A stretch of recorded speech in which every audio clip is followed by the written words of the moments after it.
Welcome to BRK health. This is Surya Varma. ఈరోజు మనతో పాటు స్టూడియోలో ఉన్నారు డాక్టర్ తేజస్వి గారు, హోమియోపతి డాక్టర్. నమస్కారం తేజస్వి గారు. నమస్తే అండి. ఎలా ఉన్నారండి? బావున్నాను. తేజస్వి గారు, ఈ వెయిట్ గెయిన్ అయిపోతూ ఉంటారు. ఈ పీసీఓఎస్ గానీ, పీసీఓడి గానీ ఉన్నవాళ్ళు. ఎందుకు అలా జరుగుతుంది అంటారు? ఈ మెయిన్‌గా పీసీఓఎస్, పీసీఓడీ అనేది హార్మోనల్ డిసార్డర్ అనమాట. అంటే లైఫ్ స్టైల్ ఫ్యాక్టర్స్ వల్ల ఇది కాజ్ అవుతుంది. హుహు. వీటిని మనం లైఫ్ స్టైల్ డిసార్డర్స్ అని అంటూ ఉంటాం. ఈ పీసీఓఎస్ అంటే పాలిసిస్టిక్ ఓవేరియన్ సిండ్రోమ్. హ్మ్. ఈ కండిషన్‌లో ఏమవుతుందంటే వాళ్ళు తక్కువ తిన్నప్పటికి కూడా వాళ్ళు వెయిట్ గెయిన్ అవుతూ ఉంటారు. మెయిన్‌గా ఎలా ఉంటుందంటే వీటికి 4 ఫ్యాక్టర్స్ ఉంటాయి. మెయిన్‌గా ఒకటి హార్మోనల్ ఇంబాలెన్స్. 2 ఆండ్రోజన్ లెవెల్స్ ఎక్కువవ్వడం. ఆండ్రోజన్స్ అంటే మేల్ హార్మోన్స్ ఎక్కువవ్వడం. 3 ఇన్‌ఫ్లమేషన్ అంటాం. 4 వచ్చేసి వాళ్ళలో ఐ మీన్ ఇన్సులిన్ రెసిస్టెన్స్ అని అంటూ ఉంటాం.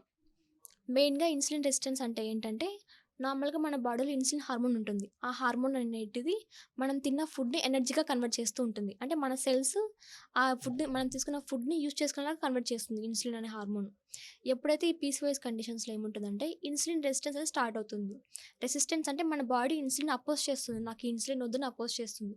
ఈ కండిషన్ మనం ఇన్సులిన్ రెసిస్టెన్స్ అంటాం.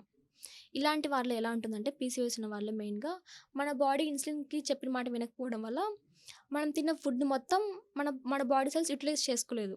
కాబట్టి ఆ ఫుడ్ అంతా ఏమవుతుంది ఫ్యాట్ లాగా స్టోర్ అవుతుంది. అందుకే వాళ్ళకి పీసీఓఎస్ ఉన్న వాళ్ళు ఇన్సులిన్ రెసిస్టెన్స్ డెవలప్ అయ్యి వాళ్ళకి ఫ్యాట్ స్టోరేజ్ కామన్‌గా ఉంటుంది.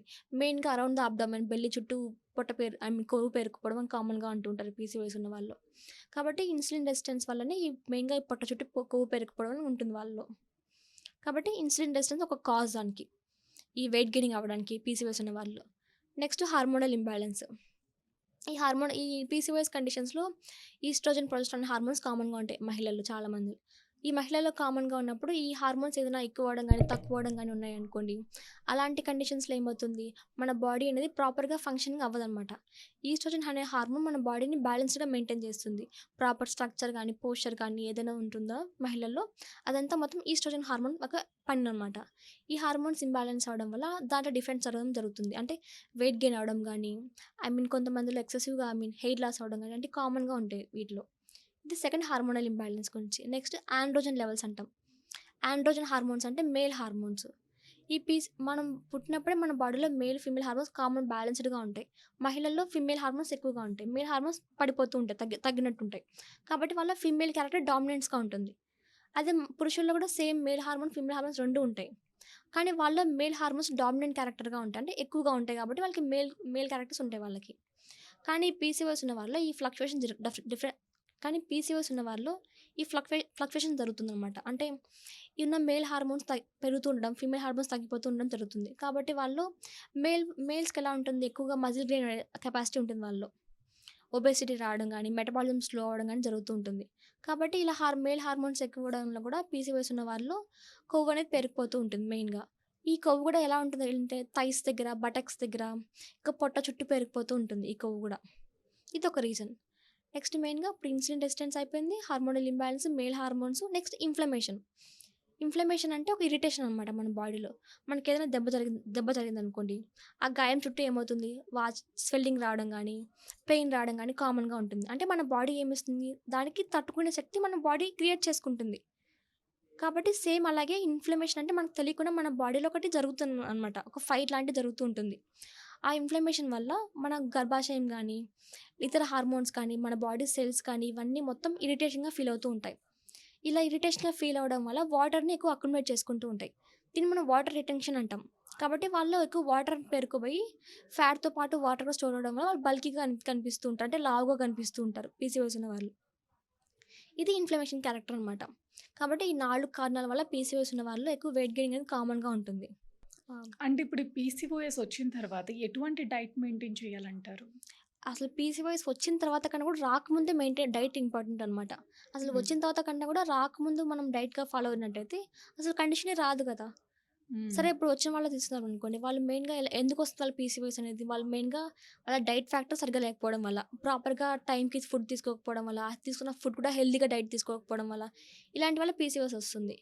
కాబట్టి మనం పీసీఓఎస్ వచ్చిన వాళ్ళలో సేమ్ అదే డైట్ ఎలా ఉంటుందో ఏవైతే రిఫైన్డ్ ఫుడ్స్ కానీ, ప్యాక్డ్ ఫుడ్స్ కానీ, మైదా ఫుడ్స్, పిజ్జా, బర్గర్ ఏవైతే ఉన్నాయో అవన్నీ స్టాప్ చేయమని చెప్పాలి.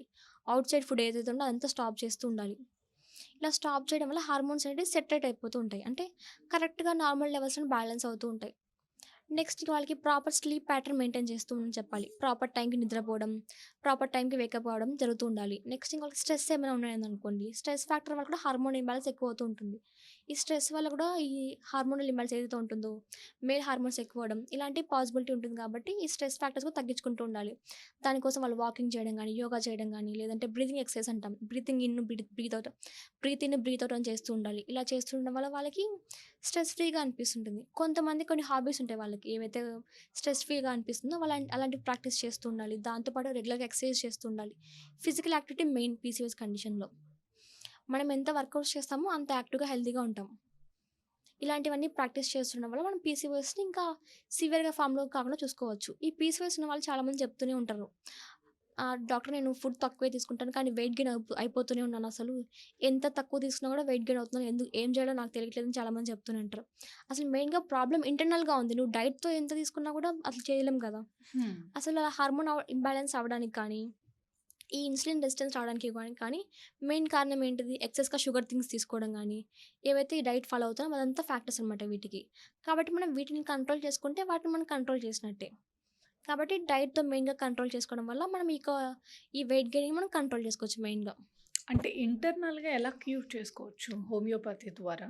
ఇంటర్నల్‌గా పీసీఓఎస్ కండిషన్‌ని మనం మెయిన్‌గా ఎలాంటి ఆర్టిఫిషియల్ హార్మోన్స్ లేకుండా, సైడ్ ఎఫెక్ట్స్ లేకుండా మెడిసిన్స్ ఇవ్వడం జరుగుతుంది. హ్మ్. అంటే ప్రెజెంట్ వాళ్ళకి ఫస్ట్ ఒక పేషెంట్ మన దగ్గరికొచ్చారనుకోండి, వాళ్ళకొక అల్ట్రాసౌండ్ సజెస్ట్ చేస్తాను. పీసీఓఎస్ ఏ సైడ్ తెలుసుకోవచ్చు మనం. సైజ్ ఎంతుందో మనం తెలుసుకోవచ్చు. ఎన్ని మల్టిపుల్‌గా ఉన్నాయో తెలుసుకోవచ్చు. నెక్స్ట్ మళ్ళీ సేమ్ అదే అల్ట్రాసౌండ్ 3 మంత్స్ తర్వాత చేయమని చెప్తాను వాళ్ళకి. ఈ 3 మంత్స్‌తో పాటు ప్రాపర్ డైట్ మెయింటైన్ చేస్తుండాలి. అదేవిధంగా హోమియోపతిక్ మెడిసిన్స్ యూజ్ చేస్తుండాలి. ఇలా 2 బ్యాలెన్స్‌గా తీసుకోవడం వల్ల 3 మంత్స్ తర్వాత వాళ్ళకి ఆటోమేటిక్‌గా రిజల్ట్ తెలుస్తుంది. వితిన్ 6-12 వీక్స్‌లోనే వాళ్ళకి రిజల్ట్ తెలుస్తుంది. వాళ్ళకి షుగర్ క్రేవింగ్స్ తగ్గడం గానీ, లేదంటే ఎక్కువగా ఇన్సులిన్ రెసిస్టెన్స్ అంటుంటాం కదా! ఇవన్నీ తగ్గడం వాళ్ళకి 6-12 వీక్స్‌లోనే తెలుస్తూ ఉంటుంది వాళ్ళకి. ఈ మెడిసిన్ స్టార్ట్ చేసిన 6-12 వీక్స్‌లోనే తెలుస్తుంది వాళ్ళకి రిజల్ట్స్ అనేటివి. హుహు. అంటే ఇప్పుడు రాకుండా ఉండాలంటే ఎటువంటి జాగ్రత్తలు తీసుకోవాలి తేజస్వి గారు? సేమ్ మెయిన్‌గానే మెయిన్ డైట్ అండ్ అంటే ఏ ఫుడ్స్ తీసుకోవచ్చు? ఏ ఫుడ్స్ తీసుకోకూడదు? ఆల్మోస్ట్ అన్ని ఫీమేల్ ప్రాబ్లమ్స్‌కి డైటే మెయిన్ ఫ్యాక్టర్. ఈ డైట్ వల్లనే అన్ని ఫీమేల్ ప్రాబ్లమ్స్ కాజ్ అవుతూ ఉంటాయి. అంటే ఇప్పుడు ప్రోటీన్ తీసుకోమంటారు హ్మ్. ఎక్కువ ఫీమేల్స్‌ని. ప్రోటీన్ ఎగ్స్ తీసుకుంటూ ఉంటారు. ఎగ్స్ తీసుకుంటే మాకు బ్లోటింగ్‌గా ఉంది, గ్యాస్ ఫార్మ్ అవుతుంది అంటారు. అలా జరుగుతుందా అసలు? అది లేకపోతే అపోహేనా? అది చెప్పలేమండి ఇది ఎలా ఉంటుందనేది. ఇప్పుడు కొంతమందికి వాళ్ళకి ప్రోటీన్ ఇంటేక్ తీసుకోవడం ఇంపార్టెంటే. మనకెందుకంటే హ్మ్. మన బాడీకి ప్రోటీన్ ఇంటేక్ తక్కువ కావాలి. కానీ కార్బోహైడ్రేట్ ఇంటేక్ తగ్గించాలనమాట. మనం ఒకటి ఎక్కువ తీసుకున్నామంటే ఇంకోటి తగ్గిస్తూ ఉండాలి. హుహు. అన్ని కా అన్నీ బ్యాలెన్స్‌డ్ ఫార్మ్‌లో ఉండేలాగా తీసుకుంటూ ఉండాలి. అన్ని ఎక్కువ ఎక్కువ డైలీ తీసుకుంటే ఒకటే తీసుకున్నా కూడా ప్రాబ్లమే అవుతుంది. అసలు గ్యాస్ ఎందుకు ఫార్మ్ అవుతుందంటారు ఏదైనా తీసుకున్నప్పుడు? అది బ్లాటింగ్ సెన్సేషన్ అంటాం. డిస్టింక్షన్ అంటామనమాట. డిస్టింక్షన్ అంటే మన బాడీ దాన్ని అపోజ్ చేస్తుందనమాట. మన బాడీకి అది వద్దు అనేలాగా. మన బాడీలో ఆల్రెడీ గ్యాస్ ఫార్మ్ అయ్యే ఉంటుంది. మన స్టమక్‌లో గ్యాస్ ఫార్మ్ అవుతుంది. ఎందుకుంటుంది? మనం తిన్న ఫుడ్ డైజెస్ట్ చేయడానికి గ్యాస్ ఫార్మ్ అవుతుంది. మనం ఒకవేళ అది ఎలా ఉంటే అసిడిక్ ఫార్మ్‌లో ఉంటుంది. మనం దాన్ని డైల్యూట్ చేయడానికి కూల్ డ్రింక్స్ తీసుకున్నప్పటికి, ఇంకేమైనా తీసుకున్నప్పటికీ అది డైల్యూట్ ఫార్మ్‌లో అవుతుంది. అప్పుడు మనం తిన్న ఫుడ్ డైజెస్ట్ అవ్వదు అనమాట. దీనివల్లనే వాళ్ళకి కడుపు ఉబ్బరంగా అనిపించడం అనేది కామన్‌గా ఉంటుంది. అప్పుడు వాళ్ళకి కడుపు హెవీగా అనిపించడం, పైనుంచి గ్యాస్ పోవడం, కింద నుంచి గ్యాస్ పోవడం అని కామన్‌గా చెప్తూ ఉంటారు ఇలాంటి వల్ల. కాబట్టి మెయిన్‌గా ఫుడ్ ఇంటేక్ గూడా ప్రాపర్‌గా ఉండాలి. బ్యాలెన్స్‌డ్‌గా ఉండాలి అన్నీ. అన్నీ కరెక్ట్ బ్యాలెన్సెస్ లాగా మెయింటైన్ చేస్తుండాలి. ఏది తక్కువ అవ్వకూడదు. ఏది ఎక్కువ అవ్వకూడదు.